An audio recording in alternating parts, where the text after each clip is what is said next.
Bonjour, il y a quelque temps, je vous ai présenté la maquette du Build Burning Gundam, un des méca héros de Gundam Build Fighters Try, qui est donc entre guillemets la seconde saison de Build Fighters, une série que j'aime beaucoup, que j'aime vraiment énormément, et qui d'habitude reprend des designs de méca existants, qui les modifie, qui les customise pour les faire utiliser dans cette série qui mélange absolument tous les styles, tous les mechas, tous les mobile suits des séries Gundam ayant jamais existé. Donc moi je trouve ça assez cool, c'est pas prise de tête. En plus c'est disponible tout à fait légalement, notamment sur Crunchyroll, qui est une plateforme de streaming légal sur laquelle vous pouvez regarder la série gratuitement si vous osez regarder ça avec des pubs, un peu comme vous pourriez le faire avec la télévision normale. Et sinon, si vous voulez échapper aux pubs et si vous voulez voir la dernière série en date, Gundam Build Divers, vous pouvez aussi souscrire un abonnement pour voir l'épisode 24 heures après sa diffusion au Japon et sans les pubs. Voilà, donc j'ai fait cette maquette, je l'ai construite et je l'ai terminée lors du Martigues Science Fiction Film Festival. Et voilà le résultat. Et je voulais vous en parler parce que je trouve ça absolument fantastique ce qu'ils ont fait là. C'est pas forcément à mon goût parce que c'est fait pour être articulé, pour avoir des poses de fou etc. Mais il y a des choses vraiment cool parce que ils ont fait en sorte de faire des effets d'attaque exactement comme dans la série avec des boules de feu et tout, un peu comme il y a pour les Figure Rise. Ce que je trouve formidable, c'est qu'ils ont pensé à faire comme dans G-Gundam. Alors j'essaye d'enlever ça, voilà. Ils ont fait comme dans G-Gundam, c'est-à-dire qu'ils ont accompagné le mobile suit de points de feu qui sont en plastique transparent. Et j'imagine que si je mettais ça avec une lampe UV, de la lumière noire, je suis sûr que ça brillerait de mille feux. Et ce point, vous pouvez le mettre dans la boule de feu. Comme ça, il y a des espèces de, comment dirais-je, de creux qu'il y a autour du point qui permettent de le mettre à l'intérieur. Et hop, vous obtenez un point boule de feu. Vous avez bien évidemment cette espèce de cercle qui rappelle les dieux indiens ou comment dirais-je des temples bouddhiques qui se met dans le dos là, cette espèce de cercle de feu qui peut être un cercle de beaucoup de choses. Et vous avez aussi une gigantesque boule de feu. J'essaye de remettre les petites flamèches sur les côtés. C'est un peu problématique avec ce plastique. Mais voilà, vous pouvez faire une méga boule de feu comme ça avec, par contre ça, là vous mettez le pied à l'intérieur et il vous fait une méga attaque. Que je vous précise tout de suite, j'ai utilisé pour le méca lui-même les éléments en bleu transparent parce que j'aime bien le bleu, mais normalement j'aurais dû utiliser en fait pour les effets comme ça de flammes, j'aurais dû utiliser la même chose mais donc dans cette espèce d'orange fluo qui est du plus bel effet mais qui est pas bleu, hein, voilà. Donc évitez de me dire que j'ai fait une erreur, c'était fait pour voilà. Je préfère le bleu. Voilà. Et comme d'habitude, vous conseillez aussi sur ce qu'il y a à garder des grappes. Non seulement vous avez des comment dirais-je, des formes assez sympathiques à récupérer là-dessus, mais gardez bien les grappes transparentes qui sont dans un plastique un peu plus cassant, un peu plus comment dirais-je, travaillable pour certains projets.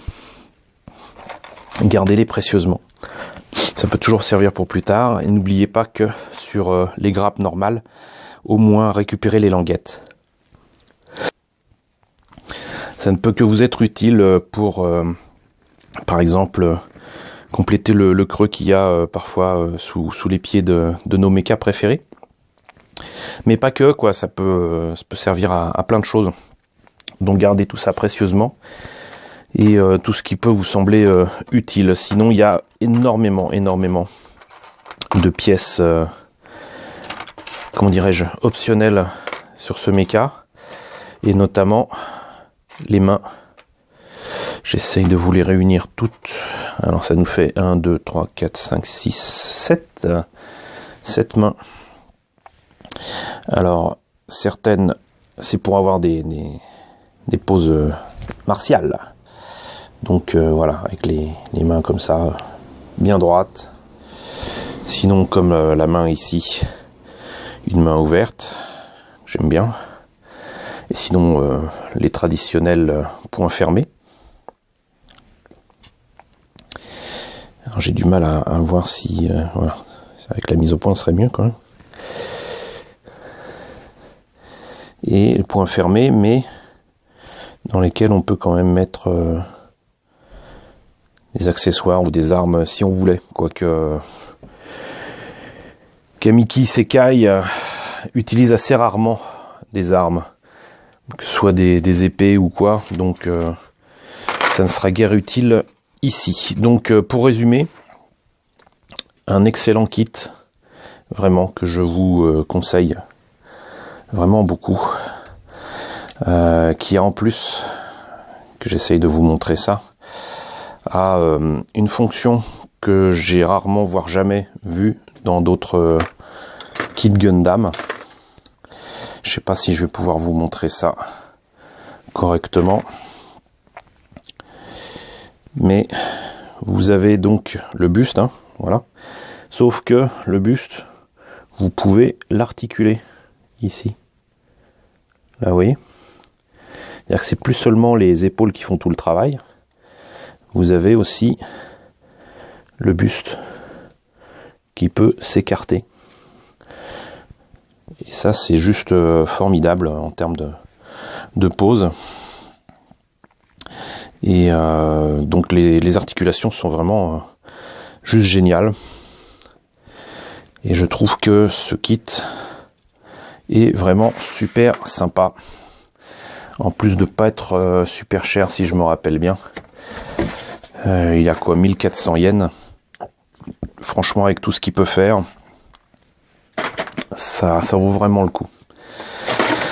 Voilà, donc c'était la présentation du Build Burning Gundam monté. Alors je suis désolé, je suis pas très doué pour les présentations de kits comme ça qui bougent de partout, avec plein d'options de partout. Moi je préfère les trucs un peu plus figés, hein.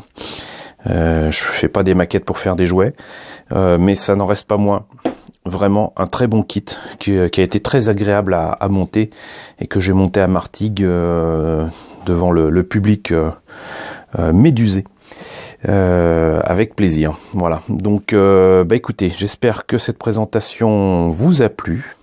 J'en profite pour vous signaler qu'à la fin de la semaine, là, cette semaine, je serai à Montpellier pour 2 conférences. Je n'aurai pas de stand, inutile de me chercher dans des stands ou dans la convention, dans le salon lui-même, mais je serai présent pour 2 conférences. Une première conférence le samedi sur les bons reboots, les bons remakes, que ce soit au cinéma ou à la télé. Ça existe, je vais en parler.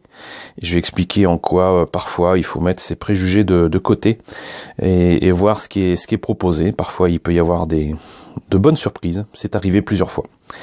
Voilà, et le dimanche je tenais à faire un hommage à un réalisateur d'animation japonais qui a disparu et qui nous a quitté donc début du mois dernier, le 5 avril. Il s'agit d'Isao Takahata du studio Ghibli, et donc je vais faire un hommage à ce grand monsieur le dimanche. Pour les horaires et pour le reste, je mettrai des liens dans la description. Si vous voulez vous y rendre, si vous êtes dans la région, n'hésitez pas à m'y retrouver, ça me fera très plaisir de vous y voir. Et voilà, donc en tout cas, j'espère que tout ça vous a intéressé. N'hésitez pas à me dire ce qu'il en est dans la section commentaires, n'hésitez pas à liker, n'hésitez pas à partager, n'hésitez pas à vous abonner si ce n'est pas déjà le cas. Merci à vous tous qui nous avez rejoints ces derniers temps sur la chaîne pour me suivre et regarder ce que j'ai à dire sur des maquettes, et à très bientôt pour de nouvelles maquettes Gundam.